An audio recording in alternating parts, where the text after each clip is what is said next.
Hey friends, it's Melvin. Thanks for tuning into this episode. Here's just a few quick things I wanted to notify you guys about before we get started.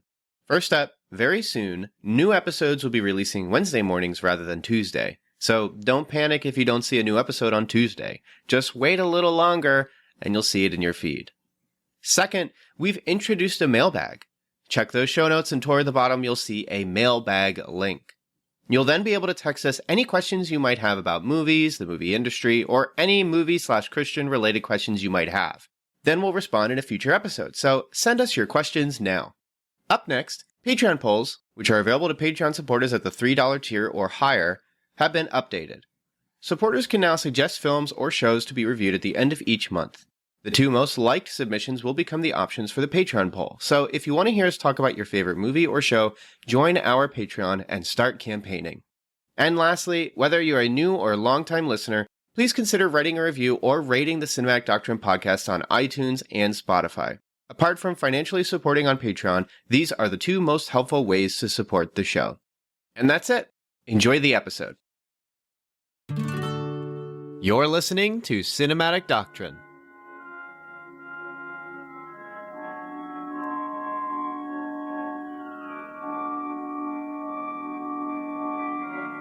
But if you press play, you are missing out on a literal solid hour of content. As always, whenever specifically we talk about biblical stuff, I propose whoever I'm having on the show, 20 to 30 minutes will be just fine, and then we go to 50 to an hour minutes long. So it's been an hour. If you support on Patreon for $3 a month, there's a link in the show notes. You can gain access to that extra hour. Specifically, we talk about an article that came out on Medium.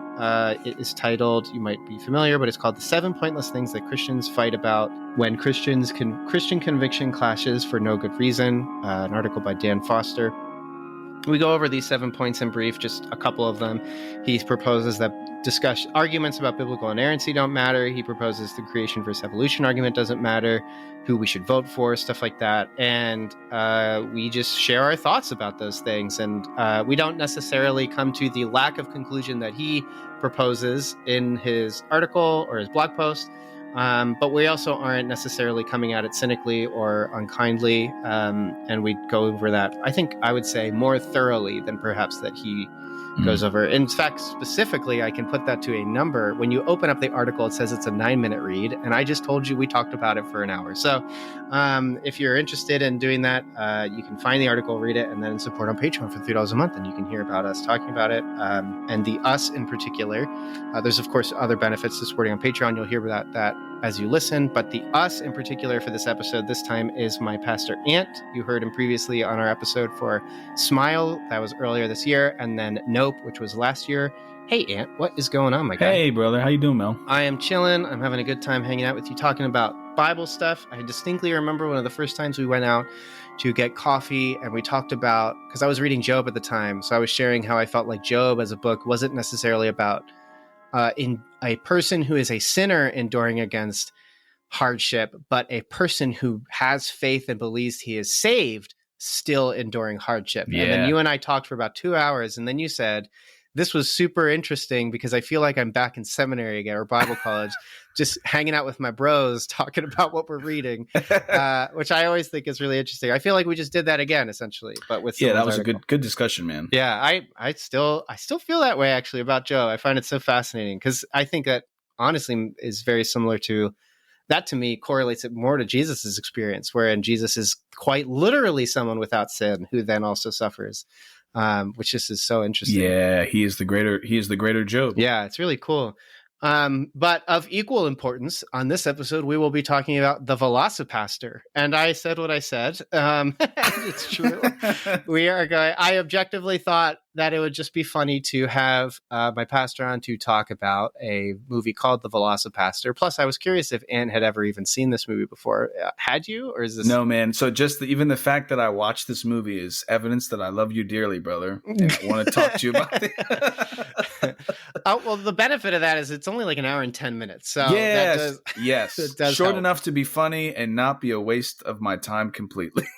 Yeah. And, a couple people at church have also said they watched watched this, so that'll be funny. Word? Now you'll be able to talk with them about it. I can't remember who it was in particular, but Did they watch it per your recommendation, or did they find it on their own? no. So I remember just talking about like, yeah, I like to watch movies. I have a show. I talk about them and stuff. And they were like, oh, have you done the VelociPastor yet? And I was like, no, but that'd be really funny. Oh my And they said, goodness. yeah, I watched it last year. And then they talked to me about how him and his friends were talking about it, goofed, and then said, let's just put it on. So then they watched it, and they were like, oh my gosh, this is crazy. That's good to know. I'll have to find them on Sunday and maybe talk to them after service. I'll have to let them know we're doing this on the podcast too. I'm sure they'll enjoy it. But if you saw the thumbnail, you know we're doing a Party Pleaser episode again. So I'm going to be summarizing the VelociPastor from beginning to end. Should be pretty quick. And so if you have not seen the movie, two things. One, you'll be able to keep up just fine because you're going to know what's going on in the film as the two of us share our thoughts on the film. Second, I do not spoil every joke in the movie. And so if you wanted to still enjoy listening to the episode, but also go watch the film afterward, if you feel like you want to, you'll know that there's still some fresh stuff to laugh about and enjoy in the movie because it is a comedy film. Just brief background knowledge. VelociPastor came out of a fake grindhouse trailer in which it was a 3-minute short film essentially as a trailer where a pastor turns into a velociraptor at night or when he gets hungry. And then it was such a funny idea that the guys decided, let's make an actual movie about it. So that's where this comes from, which I just think is delightful. Oh, man. I guess we'll just get into this. Let me get started. So the beginning of the film, the opening, text reading rated X by an all Christian jury. You've seen this movie now. Do you feel like that's still true? No, I mean, there were jokes from beginning to, I mean, the movie started with a joke. It's not, no. You wouldn't have referred me to the movie if it was, man. So well, it's not even rated at all. But I would actually be curious. No, it's not. It's not rated. I didn't know that. I would have actually loved if that actually is based on fact. I have the DVD, so I could have watched the commentary, but I chose not to for this time. Ironically, I'm sure it would have been very informative and interesting in contrast to the Beckman episode, where the commentary was absolutely valueless. But the film opens with a pastor finishing a sermon also on Job, funnily enough, saying that despite suffering, the true gift of life is to know God. And then he has the most hilarious prayer. Do you remember what the prayer was? No. He says, may my enemy be like the wicked. May my opponent be like the unrighteous. Yes. To me, I just thought that was like the dumbest. What does that mean? Yeah, there's actually several instances where it's like, that's not in the Bible. You quoted that it was in the Bible, but it's not. It's so good. I'm glad you caught that too. I had a note on that. We'll get there. But so he ends up finishing his sermon. The subtitle, I had subtitles on because sometimes I can't. I feel like you graduate to a point in your life where subtitles are just necessary, and you would wish that every movie had subtitles. But yeah, I watch them more now with subtitles than I ever. My wife likes subtitles, so I find myself putting them on more often than not. I've heard that if you have like a family, like subtitles just become the standard, where it's just like the kids are around, you don't want to wake them up, so you just put subtitles and the movies on quiet. That's exactly what happens. Yep, that's right. So subtitle, upbeat music. Everything's all happy, and the pastor steps outside and he sees his mom and his dad. And we know that because the pastor very loudly exclaims, "Mom, Dad!" And then an explosion happens off screen, and we cut back to the shot of the mom and dad, except there's nobody in the frame, and there's just text over it that says VFX car on fire. This got me the first big laugh in the movie. I don't know if it was for you too. It was, man. Yeah. But I knew that I was going to have a good time because that joke to me was just great. It was funny. For people who don't know, when you're making a movie, you're not cutting it and then making the VFX and everything perfectly. You're making various cuts, and to just save time, you'll put a layer that just says the VFX that are going to go in, and you move on. So the joke being that they just were like, who has time for this? Yeah, that's like, right. We'll save a lot of money. We'll just put some text there. I thought that was great. It was pretty smart. Yeah, it was exactly. It was a smart joke. I thought once that happened, I knew I was going to have a good time. Yeah. So our main character's name is Doug Jones. That's the pastor. He sits with another pastor who's named Pastor Stewart, and he says he's questioning his faith. He's crying because his parents had died, and Pastor Stewart encourages Doug to travel the world and try and meet God where he is. And so that's exactly what he does. We get our first of 3 music videos that this movie basically offers us to. The first song is called Extinction Love by Free Parking. And I think it's an original song for the movie. Yeah. Because it has lyrics about like how your love doesn't go extinct and you get hungry and you have, it's just very pointed. Is that the one where he's made it to China in the woods? He's just about to make it. Yeah. He's just about to get there. Did you hear the end of the song? No, what's the It end sounds of the song? like the Jurassic Park tune. Oh, did it really? I was like, I didn't even point that out. Yeah. That's great. Yeah, what I did notice though is it's the title card comes up VelociPastor, and then it's Doug drives from somewhere in the United States all the way to China. Yeah, he drives. Which is, how did he drive? Exactly. Anyway, so I said it was probably because he used a teleportation device where you sit in a car, you have a rear projection device behind you on a busy road, you have someone outside the car shine a light so it looks like people are driving past you at night, even though the rear projection shows daytime, and then the vehicle doesn't move, and also opening credits are going by. Yeah. I would like to get my hands on that teleportation device. It would make getting to work much more easy, but I don't, whatever. I love that he drives to China, though. But then, of course... Didn't he tell him, the guy said, go to where God isn't? He says, go to where God isn't, and if you find him, you'll know what you need. Yeah. Which I was like, okay. What does that even mean? It's just Catholic preaching, bro. Yeah, bro. It's very, you can make the case that this is a very Catholic movie. Yeah. Yeah, got him. Get bent, Catholics. We got you. This is the Halloween about episode, so Reformation or All Saints Day. Yeah, Reformation Day. That's right. We're keeping it in theme. Yep. No, I love you, Catholics. We obviously disagree. We don't have pastors who turn into velociraptors. So, hey, don't forget, there's a lot of fun content missing from this episode because you're not listening on Patreon. Head over to patreon.com/cinematic doctrine and support for $3 a month to gain access to uncut episodes with upwards of 40 minutes of bonus content each. You'll thank me later. So the complicating incident happens after the movie shows a title card reading China, just as we zoom in, and Doug very confidently also says the word, China. He looks around smiling, and we got my second big laugh of the movie. A Chinese woman in white clothing collapses in front of him. She's covered in blood, and Doug gets down to her level and goes, "Are you hurt?" Very plainly seeing an arrow sticking out of her chest, which I thought was great. She mutters some words in Chinese that he can't understand, and then she goes, "Dragon Warrior," and then she dies. He inspects an item that she was holding. It's an old, large tooth. As he stands up looking at this tooth, he sees that there's a ninja across from further in the forest pointing an arrow at him. Panicked, he backs up and he trips. When he trips, he cuts his hand. He passes out. And then he is back home where he wakes up. He has no memory of what happened. Father Stewart is caring for Doug. Doug is sick and he keeps having these nightmares. And he gets out of bed to go get some air. He runs past a homeless man and a prostitute. Wait, every time he says, "I took a vow of poverty, I have no material possession." Yes, yeah, that's right. The homeless man asked for his money. So Doug I took a vow of poverty. Yeah, he took so many vows. Yeah. But yeah, just to get ahead of it, even though I'm going to be mentioning that there's prostitution in the movie, there is no sexuality. There's no, or I should say, there's no graphic sex. There's no inappropriate clothing in that sense. Just figured I'd mention that.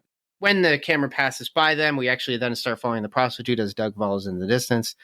The prostitute's meeting with her pimp named Frankie Mermaid in broad daylight, which I thought was really funny at a playground, which is also very stupid. Yes. He tells her that he needs to do tricks at the park. We cut back to Doug, who's been awkwardly fumbling his sickly self all around the forest. He ends up getting lost, and it's the middle of the night. It's also a full moon, and he starts to change. His eyes grow yellow and green, and he gets a monstrous roar. So we got our first kill. The prostitute is being accosted by who I called the Beanie Bandit because he doesn't have a name. He says, "Give me all your money," and she says she doesn't have any. So as this bandit graduates from a thief, he then graduates to becoming a murderer, and in an attempt to try and kill her. But then the two of them hear a monstrous growl and they turn around, and then the bandit is knocked over by something. It's some sort of large leathery creature is what I wrote. We hear his gun go off a couple times and he gets up. And as he's getting up, he is firing a pistol, but then cocking it after every time, which I thought was just silly because it doesn't make any sense. So many incorrect portrayals of firearms and how they're used. Yeah. Just the prostitute is behind this beanie bandit who is fighting for his life. And then finally the bandit is killed with one chomp of his head and it's gone. But what's here is the velociraptor, and we see its giant maws covered in the blood of sinners. And the prostitute falls over, and we see that the velociraptor has spit out a mannequin head, which falls beside her, which has got another good laugh out of me because it's very clearly an Old Navy mannequin head with no hair. The corpse of the Beanie Bandit spews out blood into the night sky, and then we cut away. Oh, well, actually, yeah. Well, how did you feel about this first kill and our introduction to this velociraptor? Yeah, so just throughout the movie, I liked Doug in his partial. Well, the movie says he's a raptor, but he's the Tyrannosaurus Rex. Yeah. I liked partial T-Rex form. All the partial, like the glowing eyes. What do you call that? Is that the natural effect? Practical? Yeah, practical effects, right? Yeah, practical effects, right? So I liked all that. Yeah, the first appearance. It's hilarious, man. He's this rubberized, it's excellent. It was excellent. Yeah. And I think I also like that, like you get to see a lot of it without seeing a lot of it yet, because we don't see the full suit right away. That's right. But we do get a good offering of the creature that we're going to be very much seeing. like. I mean, there were so many references to superhero movies in this, right? But very much like the first time the Incredible Hulk transforms in the movie with Edward Norton. Mm-hmm. You don't see a lot of him as the Hulk. It's dark. He's in this factory. And, he's like a beast. Yeah. Yeah, but you just see his shoulder or his back, and he beats up the bad guys. Very similar. I thought, the transformations and the scenes with him as the T-Rex or Velociraptor, whatever it is, got better as the movie went on. So good start. Yes, very much so. I thought it was really strong. And like you said, the pacing is very much like a superhero movie, which makes it, I think, much more palatable and gives it a focus because you can see the threat of a movie titled VelociPastor being just a film where it's like the classic, wouldn't it be funny if ... kind of movie where then there isn't actually that much going on. But then it actually has a lot going on. So anyways, was it all a dream? Doug wakes up and he's in a sweat again, but this time the room is unfamiliar. He isn't sure where he is at. It's a very small room. It's bright, looks very effeminate. And then the woman who is a prostitute, she comes in wearing a daytime summer dress. She sits beside him in the bed and she goes, "Last night was amazing." And he realizes he has no clothes on and he immediately panics. Did he break his virgin vows? Has he spent his mana? Will he not turn into a wizard when he turns 30? Who knows? But Carol, which is what we learn her name is, says that he has it all wrong. She says last night he turned into a dinosaur and killed an animal, killed this man while saving her. And then he says dinosaurs never existed. Yeah, that was the best. There's no way dinosaurs aren't real. I love that. So good. I was not expecting that angle. I thought that was very clever. Yeah. So she says, she can prove that the event happened by showing him the body. So she had hidden it in the forest. Why did you just cover it with leaves? He said. Yeah. What was I supposed to do? I'm going to spend the next couple of hours digging a 6-foot hole trying to put this body in it. But he asked, does she have any clothes before they end up leaving? And then he's stuck with just this awful kind of orange women's sweater dress. And that's all he has. It's amazing. I love it. So the next header I wrote was, there's surprisingly little demand for hooker doctor lawyers. Help me help everybody. So Carol then shows the dead body and reveals to Doug that she didn't know what to do with the body. She just can't go to the police because she is a woman of the night, and also that he died because he was killed by a dinosaur. So it's not like he's going to believe her. It's just ridiculous.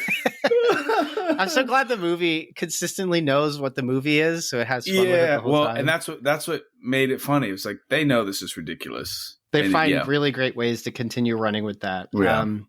So this is when Doug ends up learning that Carol is a hooker, and he's very disturbed by that, and he doesn't want anything to do with her. I wrote real Pharisee energy. That's what I wrote. So true. So that's great. Carol then proposes to Doug to put his convictions aside and be sensible, accept the dinosaur, kill bad people at night, and learn who they are through both confessional meetings and also her guidance, because she knows who a lot of bad people are. Doug says he won't do it and he runs away. Carol's disappointed. He ran away and said, I have to do confessions.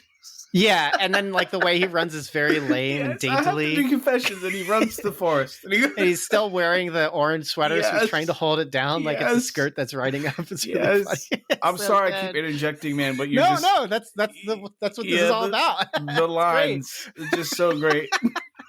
I'm glad you're doing it, because like I only had time to write the specifics. Some of the lines I didn't catch, but they're so good. It's such a funny. It's a movie that is made by people who watch the same types of movies. Right.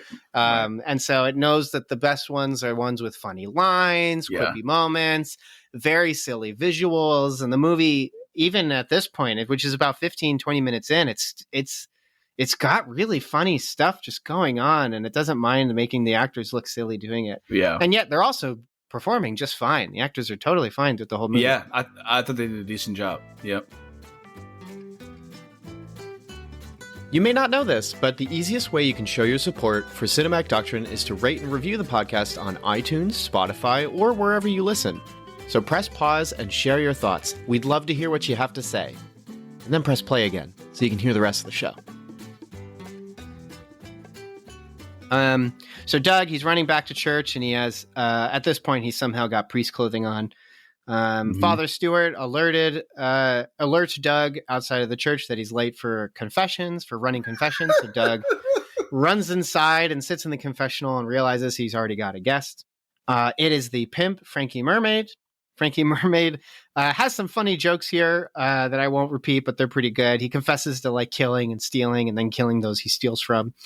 And that he also blew up a couple just outside of the church building. And he was told to do that.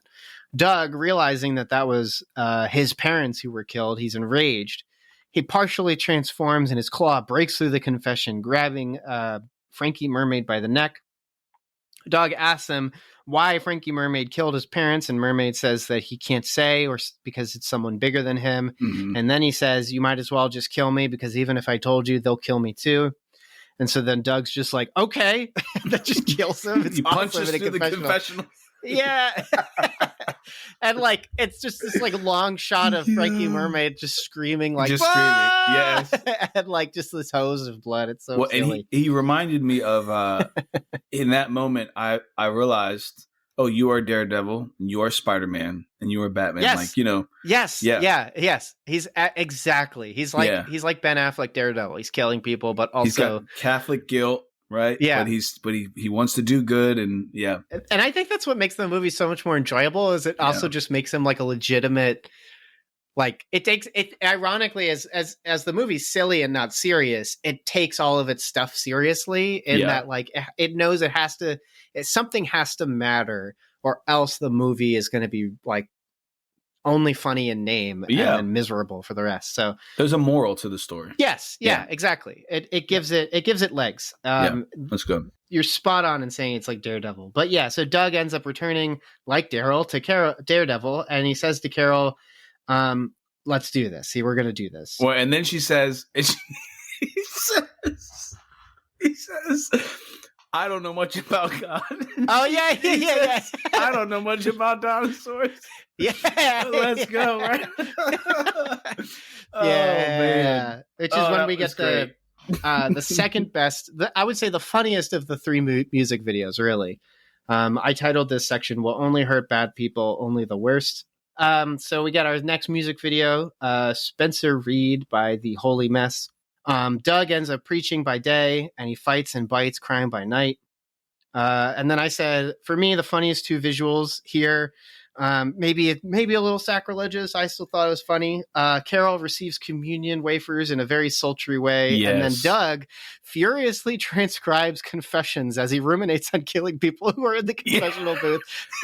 Which I thought was just so funny. Yeah, I teach you and he also there's that element of I teach you the Bible, you help me be a dinosaur superhero vigilante. Yeah. You know? The So montage didn't make sense. There's a part that didn't make sense to me because he's already muscular, right? Is that why he's working out, or is he working out to be a better dinosaur? Why is he lifting weights? Because it's awesome, Ant. Come on. It's a cool visual. That's right. Muscular pastor. It's so dope. That's right. His traps are huge. They look great. Lifting up the holy word. He's killing it. He can hold his church together. So I then write the worst people as our next header. So as Doug and Carol grow closer, we then have a cutaway to literal ninjas just out in the woods. Which I think when I watched this the first time, I was kind of on par with where the film was going, and then ninjas. And I was like, all right, I don't know what this movie's going to be about anymore. So we end up hearing some ninjas. They're talking about how money is drying up, and they say it's because of some dragon warrior that's out there. So they essentially plan on finding him and defeating him. And then they maniacally laugh for 3 minutes. Very funny. And before that, he says, "Do you remember what he said when the guy spoke his name?" No, I don't. He says, "Do not speak my Christian name here." Oh, yeah. Yeah, they start setting the seeds of like, who are these people? Yeah, like, what are you talking about? So the next header, Father Stewart knows. So Father Stewart approaches Doug about how he's been spending a lot of time with Carol. Remember, this is the iconography and the characters are Catholic, so the fact that Doug is spending time with a woman is a no-no. Right. So yeah, Doug has been spending a lot of time with Carol. He's missing a lot of work, and Doug shares the truth with Father Stewart. He's been turning into a velociraptor and killing bad people. Father Stewart says that can't be right. He must be delusional. So he says they need to exercise whatever's causing the problems. You alluded to this earlier. What was the thing? He quotes two passages of the Bible, right? One is, I think, Leviticus 24:24 and Matthew 32:6. And those verses don't exist. They don't exist. Yeah, so chapter 24 in Leviticus is only 23 verses, not 24. Yes. And then he quotes a non-existent verse, which falls immediately after the end of chapter 24. And then the book of Matthew has only 28 chapters. So I think it's an obvious joke. I think they're clearly it's a joke, like, yes. And I saw it as three things: a joke, security, because you're not then misusing passages too, which could make some people uncomfortable or upset, and also just be not really that helpful or as funny. And then lastly, it's a good, just like, it sets up the character as being confident, even though really we know it's very silly. That's right after. Yeah. That's right before he says, "God doesn't want anybody dead," and he goes, "I think God wants a lot of people dead." Yeah, the best line of the movie. What the heck, man? It was awesome. I specifically wrote that note. I was like, "That was so dope." Yeah, he says it so sternly. I think God wants a lot of people dead. Whoa! That's such a Daredevil thing to say. Yes. That's what I thought. That's exactly what I thought, Mel. It's so cool. Oh man, that's like WWE stuff. That'd be like so fun and performative. Exactly. Completely ridiculous. All right, so Father Stewart ends up locking Doug inside this church's study, and he says he's going to contact the diocese immediately to cause an exorcism on his delusions. Doug then wonders what his parents would have said if they were around. He remembers a breakfast where it's like shot like a Wes Anderson. It's all pretty and beautiful. Mm-hmm. He remembers breakfast with them together, and there's laughter and joy. "Oh, we're so proud of you, Doug, our only son. We love you so much." And then we get a flashback to when Doug decided to become a priest and go to priest college. His mom and dad. Yeah, I love that they didn't just pick you up after priest college. Priest college, yeah. His mom and dad are also in the car, and they're encouraging him at the same place Father Ben helped Peter Parker remember the hope that Spider-Man brings to New York. I loved that. And then Carol is actually outside waiting for Doug outside of the church, but because he's locked up, he never comes out and can't find them.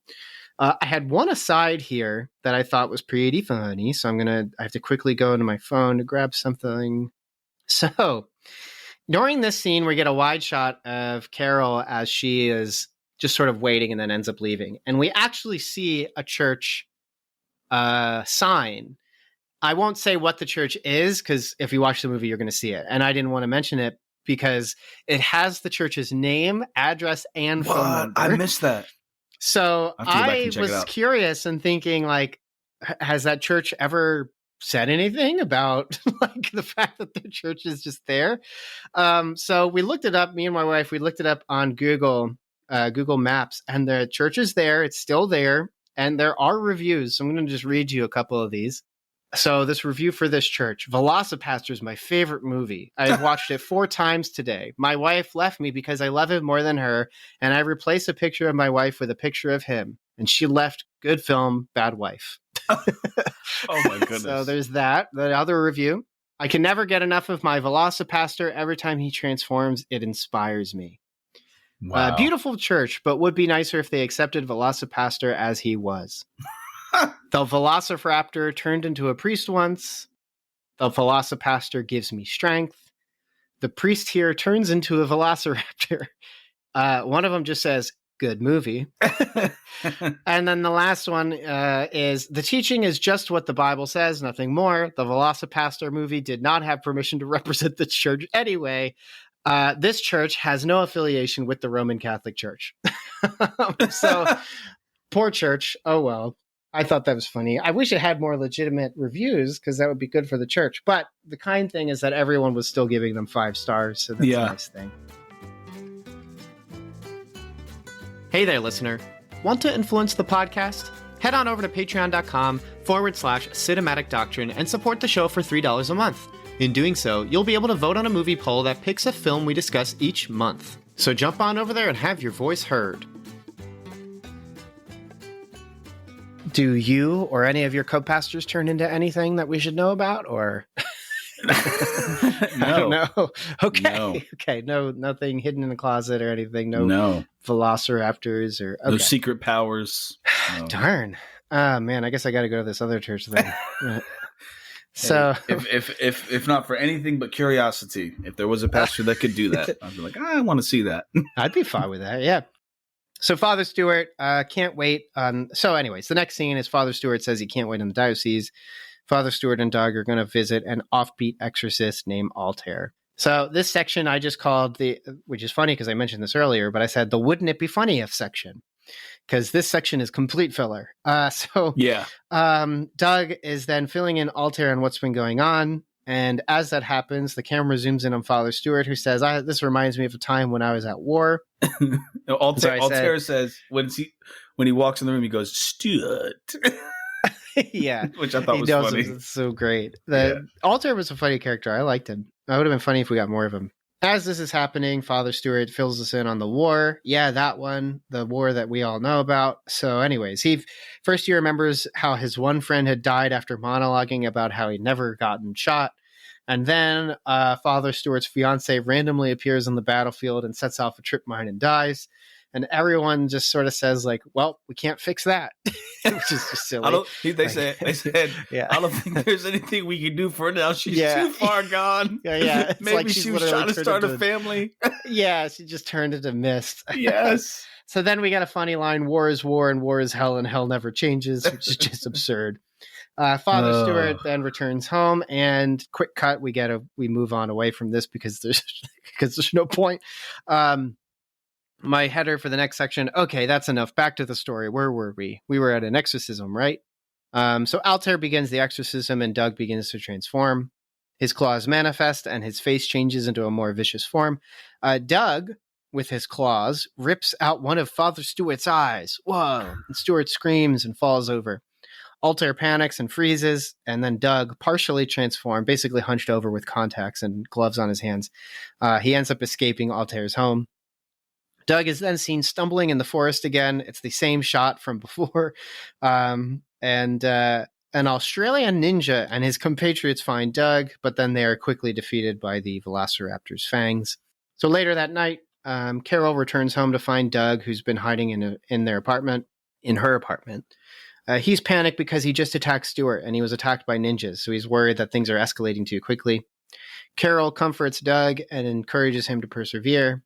This is when we get our third music video, and this is when they finally sleep with one another, and he does actually lose his virgin powers, and so he will not turn into a wizard when he turns 30.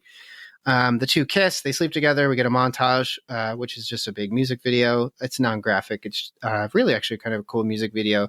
The only problem is it's got a major epilepsy warning, which is really frustrating. Wait, does it? Well, it's just when it does the quick flash cuts of like basically a different frame every like second. Not every second. Did they? Well, I saw that. Did they put an epilepsy warning in? They do not put an epilepsy warning, but it's kind of like with Everything Everywhere All at Once, where they do like every frame per. So every individual frame in the 24 frames a second is a new shot. Yes, they kind of do here. It's a cool music video.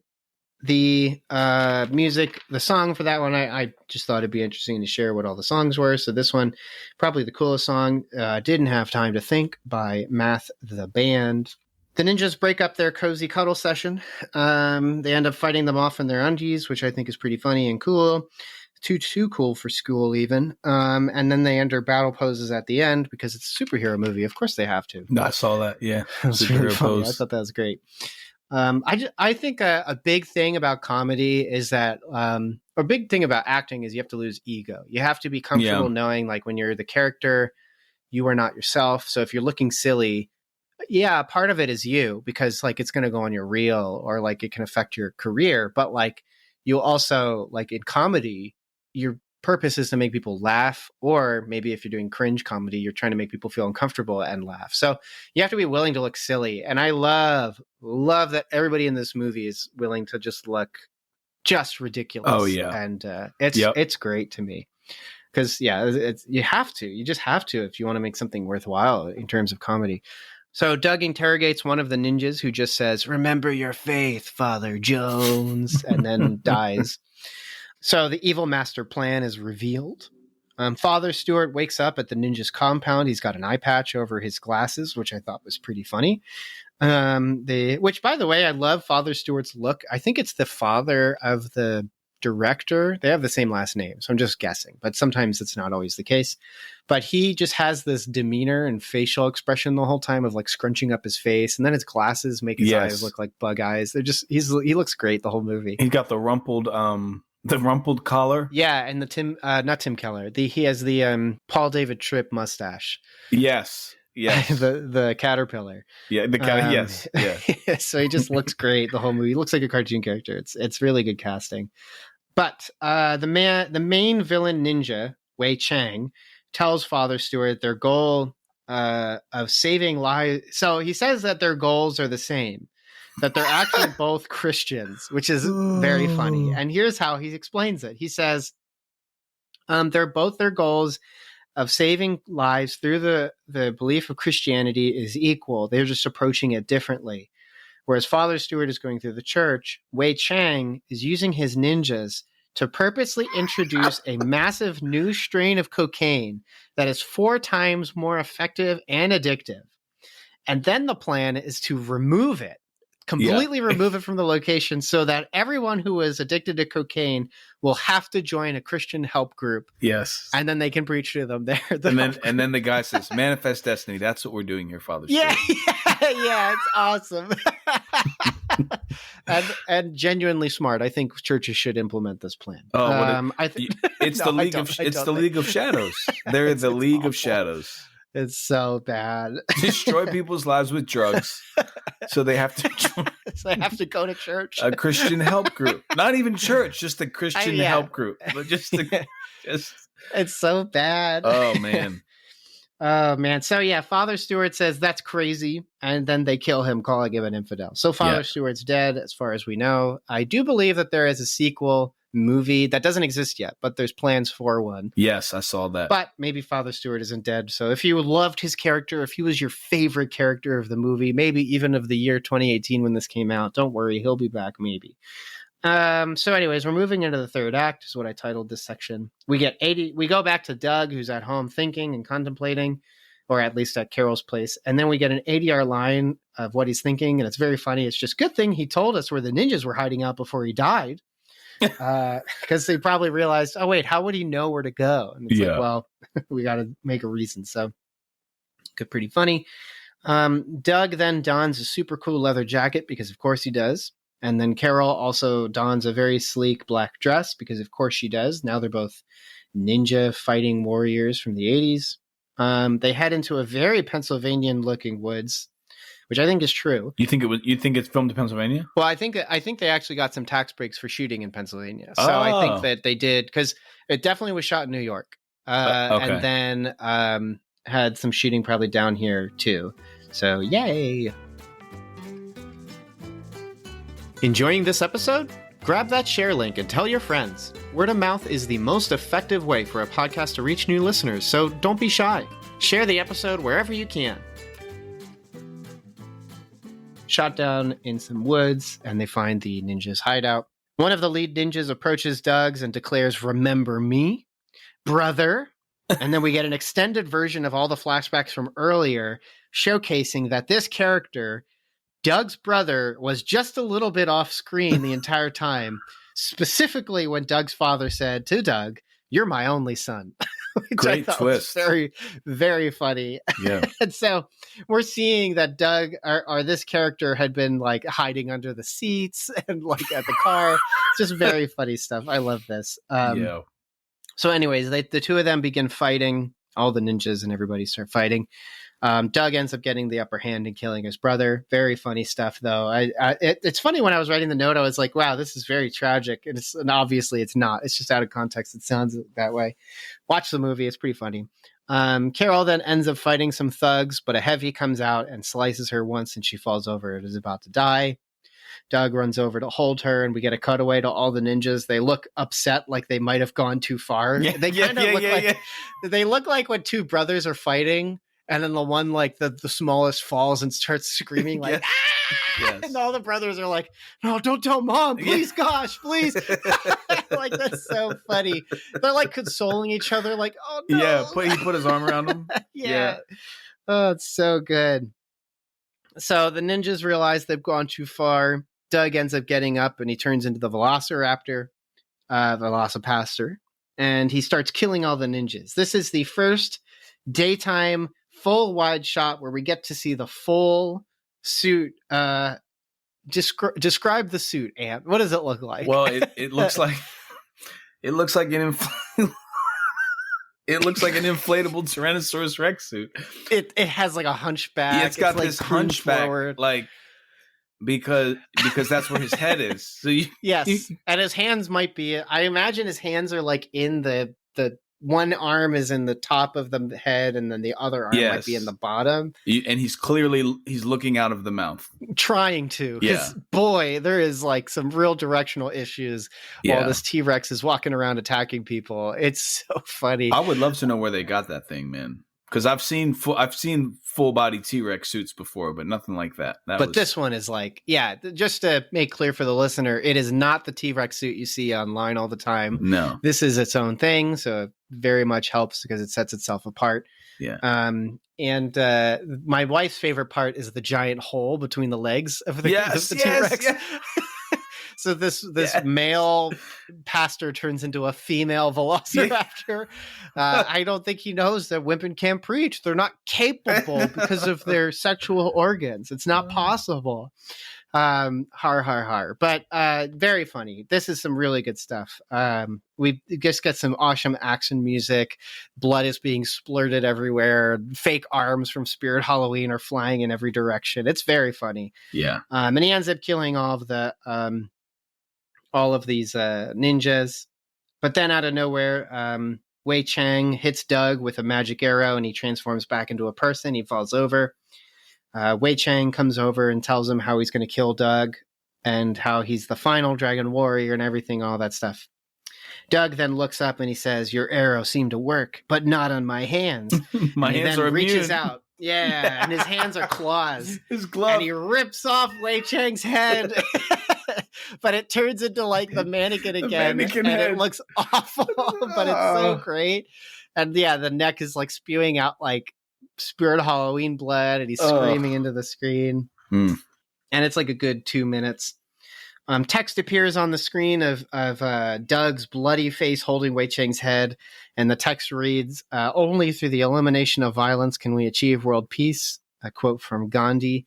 I don't know if you know what that was a reference to. No, go ahead. Tell me. It's a reference to, there's a movie called Miami Connection by this guy named YK Kim, who came here from, I believe he's Korean. He came here from Korea and he wanted to make a movie. So he spent all of his savings and everything on this movie, but it's called Miami Connection. It's terrible. Mm-hmm. It is impossible to know what he's saying. It's about these guys that are like all rooming in the same place who then fight off some ninjas. It's an incomprehensible film. And then at the end, there's this horribly, it's not like offensive, horrible, but it's like the kind of movie this is, where it's horribly graphic, violent scene where these people are fighting and ninjas are dying. And then this one ninja gets his head cut off and blood is spewing out. And then this end of the movie is text that right after that scene is text that reads this. It says, "Only through the elimination of violence can we achieve world peace," but only after YK Kim violently kills a bunch of ninjas. Is violent. Yeah. So that, to me, that sent Catherine and I, when that happened, we were not expecting that. So yeah, the movie starts great, ends great. Carol is ended up taken to the hospital. She makes a full recovery. She's fine. Yes. Very great stuff. Doug and Carol then ride off into the sunset to fight another day as our last song plays, "Speakeasy" by the Holy Mess. That is the end of the movie. The smoking doctor. Yeah. That's right. The doctor's smoking. Yeah. And then she's clearly not. She's just sitting in a regular checkup room on the leather. It looks like a dentist. Yeah, on the butcher paper with the blood pressure thing on her arm. It's so funny. Oh, man. Yeah. So we're at it now. Party pleaser, party pooper. I think it's pretty easy to guess, but where do you land? What do you feel? This is a pleaser, man. Oh, totally. Yeah. Why do you say that? Well, I think you alluded to this earlier. It doesn't take itself very seriously. I think the fact that it's a little over an hour is, I think I said this at the top of the cast, but it's short enough to be funny rather than being frustratingly long. There was just so many times where I burst out laughing. Did you watch it with Cindy? No, I watched it by myself. She was like, "What is this called?" No, thank you. She'll watch it though. She'll laugh at it. I thought the comedic timing was excellent. So just comedically, I thought it was well done. The lines were well placed. The creators know it was stupid, and the point is to kind of lean into that. I thought for the purpose that the movie was made, I thought it was well acted. Just know what you're getting into before you watch it, and if you know what you're getting into, then I think you'll have a good laugh. So it was a good laugh. This does have a moral, as stupid as the movie is. Follow your heart, right? So that's what she keeps telling him. Follow your heart. You have a good heart. It will lead you where God wants you to go. She says, "There's no monsters I hear in your heart." And I just thought, as a pastor, I would never tell anyone that to follow your heart. I was reminded there's a book by John Bloom called "Don't Follow Your Heart," and he says it can sound simple, beautiful, and liberating. It's tempting to believe until you consider that your heart has sociopathic tendencies. Our hearts were never designed to be followed, but to be led. Our hearts were never meant to be gods in whom we believe, but believe in God. And so, just as a corrective to the moral of the movie, as funny as it was, I just thought about that. Yeah, I also land on party pleaser. I think there's like two angles to approach the movie. There's I like watching movies, but I don't watch a ton of movies. So maybe a listener of the show who knows that I watch an obscene amount of movies, and they don't do that, but they like the podcast. And they just hear this name, the VelociPastor, and they're like, "What the heck is this? Is this going to be even funny?" I think for them, the movie itself is funny. Yeah. And so they will enjoy it. Because comedy is sort of weird in that, like, a movie has to have an obscene degree of jokes, because jokes only last a couple seconds, and you then have to move on to the next one to create more laughter. And in some cases, like certain comedians, you have to have so many jokes because not all of them will land. So you have to get there. But in this movie, they're all pretty funny. And only like once or twice did I find that the scene just kind of went on too long. The one scene where the joke is he thinks that they slept together, but she knows that they had the dinosaur attacked. Yeah. That scene goes on a little too long, and only by like, honestly, a couple seconds. It's just you're waiting for the next joke. And then the other scene is the cutaway to the wartime stuff, where it's just so far away from the point of the film that it just feels annoying. Yeah. But then the jokes inside of it are pretty funny. So in that way, it's a joke with more jokes in it, so it still works. But otherwise, those are the only parts that I find unfunny. And then as a fan of movies, who's watching movies all the time, the worry of something like the VelociPastor is movies that are like sequels to bad movies. So like there's a movie called Samurai Cop that had a sequel called Samurai Cop when you 2. mentioned that other movie, what was the movie? Miami something? What was it Miami Connection? It's kind of like that. That's the movie that I thought about. I haven't seen it, but I know about it. Yeah, and it's way more inappropriate than Miami Connection. And then funnily enough, YK Kim says Miami Connection's a family movie, but it's got like nudity, brief nudity in it. It's very stupid. But that kind of makes it a bit funnier because he's just like, it's a film, everyone buy it. It's like, no, don't buy it. Don't do that. It's just proving that decades later, there's still something not connecting there. But the worry becomes like when you make a movie that's like trying to be in the same vein as those types of things. So like Birdemic 2 and Birdemic 3, which Birdemic 1 isn't even the funniest, but it's still got some good stuff. You show that lightning doesn't strike in a bottle or you can't catch it. It just doesn't work. But then VelociPastor shows that it can work because these people have watched those movies so much. They know how to translate what makes them fun while also making its own thing. Because like you said, it's more like a superhero movie than anything. Yeah. It just has the veneer of like being an 80s schlock movie. Yeah, it's spoofing all those things, right? Yeah, exactly. And so in that way, like as a movie person, I think you have a lot to enjoy too. And you're in good hands. And they make that clear immediately with the VFX joke. So total party pleaser on every front. And like you said, the best part is it's an hour and 10 minutes. That's nothing. That's shorter than most Stranger Thing episodes. So like, we're doing great with that. So, want some quick updates on the podcast? Follow the Cinematic Doctrine Instagram for cool posts and story updates.